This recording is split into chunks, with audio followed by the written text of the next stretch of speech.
Hello there. In this video, we're going to be talking about research, how it works, what we can expect from it, and also how we can navigate that big regulation change that's going to be happening in your second season to make either a rocket ship the air can't contend with, or to temper ourselves a little bit to keep things a little bit more competitive. So to start off with, I'd like to ask you to like and subscribe to the video. That would help me out a ton. But with that said, let's just jump into research itself. So sometime around April, middle of April, you're going to get a regulation change. And in your second year, it's going to be quite sizable from 50 to 70. But it can be quite a different, just say, kettle of, set of parts, if you will, different changes in the other years. We're going to be using this one because it kind of is the easiest way to explain how research works. So before we jump into research, I'd just like to go over expertise quick. I have a video on it if you don't know what it is, but basically expertise is a way to represent how good your team is at making the most out of the different aspects of a part. Basically look at it as a number that represents how skilled is my team at taking advantage of the drag reduction stat on my chassis, for instance.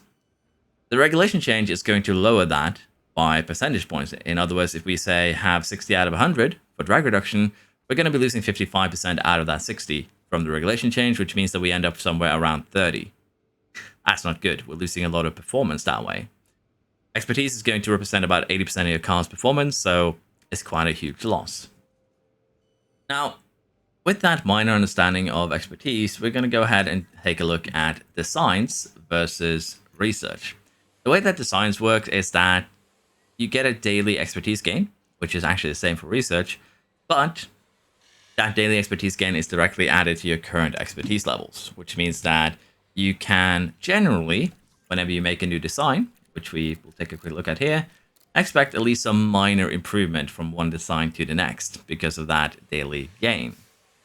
Now, the higher your expertise level is, the less gain you get daily, which is basically a bit of a catch-up mechanic where it makes it a little bit easier to catch up to the expertise levels of the top teams for lower-end teams, and it's probably benefiting the player more so than the AI.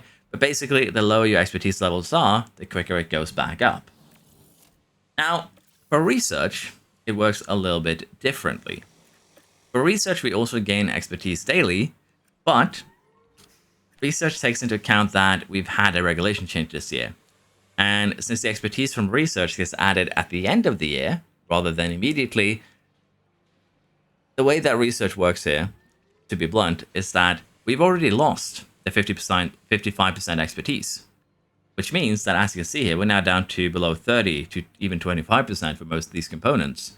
And if you remember what I said, the lower expertise levels, the higher our gains are going to be. And you kind of see that reflected here. We're getting 16 kph, we're getting 12 Gs instead of just 4. And that's why research is rather strong.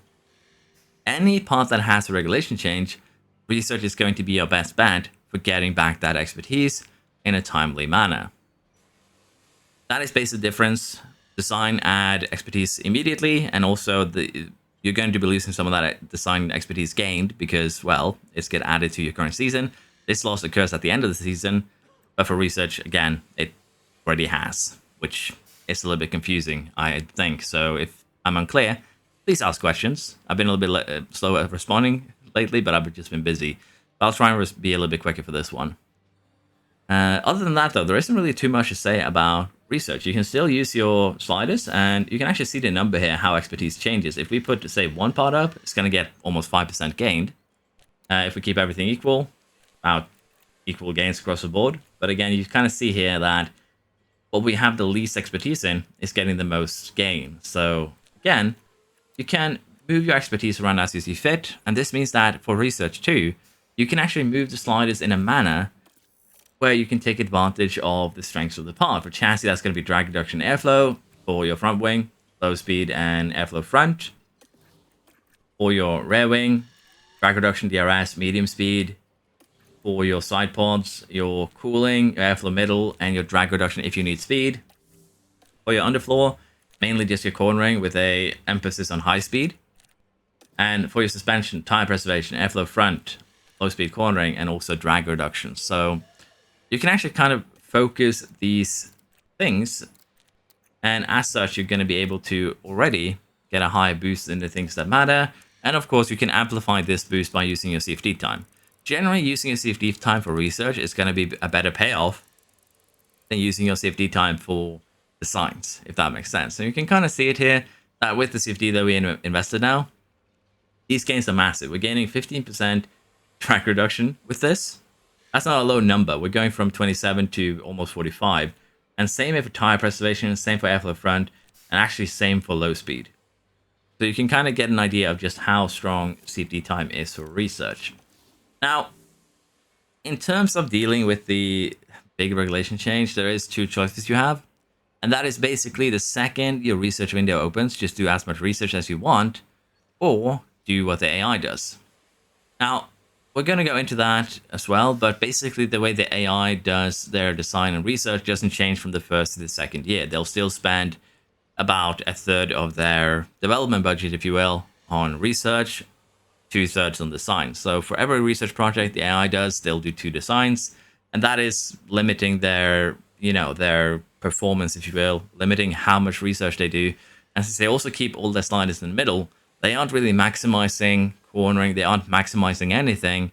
And as such, even if you just research a little bit, even if you were to research for 20 million as well, because that is how much they generally use, they generally just use 20 million on research, you'd probably end up being the best car on the grid, simply purely because of the fact that you, as the player, can place sliders where they're more efficient.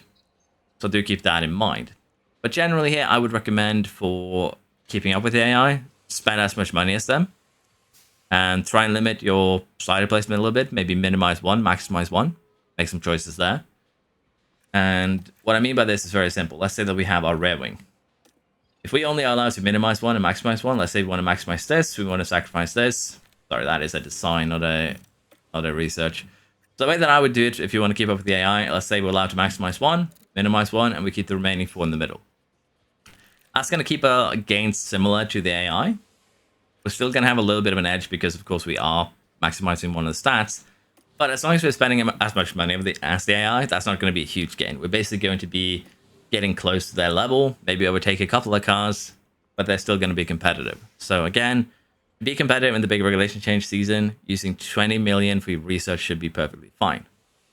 Now, I also want to show you just how bad a rocket ship actually is, to give you an idea of why it is a bad idea to do so.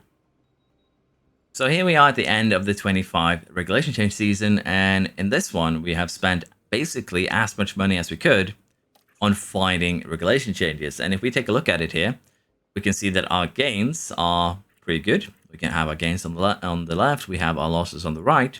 And again, the board here is, you can actually check how well you've done so far with research by going into board, rules and regulations, and here you'll see the technical ones. But yeah, basically, you can see that for chassis, we've actually beaten the regulations, and for the most part, the AI isn't going to come close to this. And that is kind of just how powerful you can be compared to the AI, because you as a player can move sliders around. You can kind of see that we've done that by having the gains for the maximized part being almost twice as high as we haven't maximized. But yeah, research isn't really that different from design. The main thing that you're going to be seeing that is different is just straight up the fact that it affects your car next season, and it is the best way to deal with technical changes. That is basically it. There isn't really much to it than that. I have probably forgotten something in this video, I feel. But if you have anything you're uncertain about, let me know. Again, just to be on the safe side. We're going to jump into the next season here, and we're just going to take a quick look at the AI's car compared to ours. And again, just to show you what happens if you go full-on research only compared to an AI that has done the best that it can in 1.5. Hopefully, it will get some patches so that the AI will, focus a little bit more the regulation change season. But here's our car compared to AI, and already you can see that we are ahead in the stats that we have focused on, which is low, medium, high-speed cornering. We also have best cooling, best tire preservation. We don't care about dirty air tolerance, so that is fine. But if we were to compare our car now to, say, Red Bull's car, it doesn't look too terrible. Let's be honest. It doesn't look too bad, this difference in stats. But you need to remember, you as a player is probably going to maximize your cornering sliders and everything like that. And after that, your car is going to be looking, quite different and a lot better. So do keep that in mind.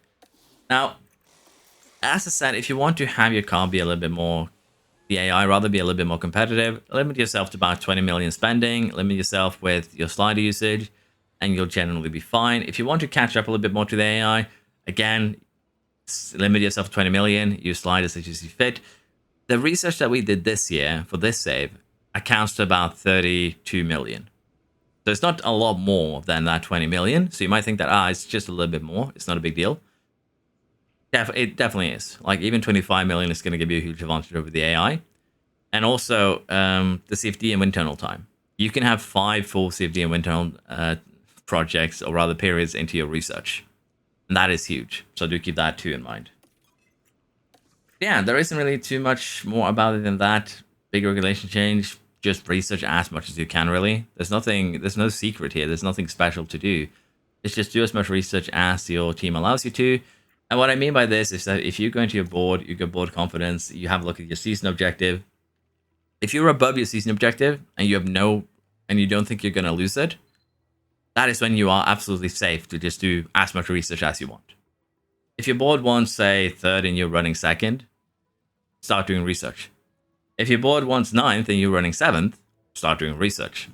Research is just the most efficient way of gaining expertise and becoming more competitive the next year. Because let's face it, the difference between finishing 7th and 5th in the constructors is a little bit of different financially.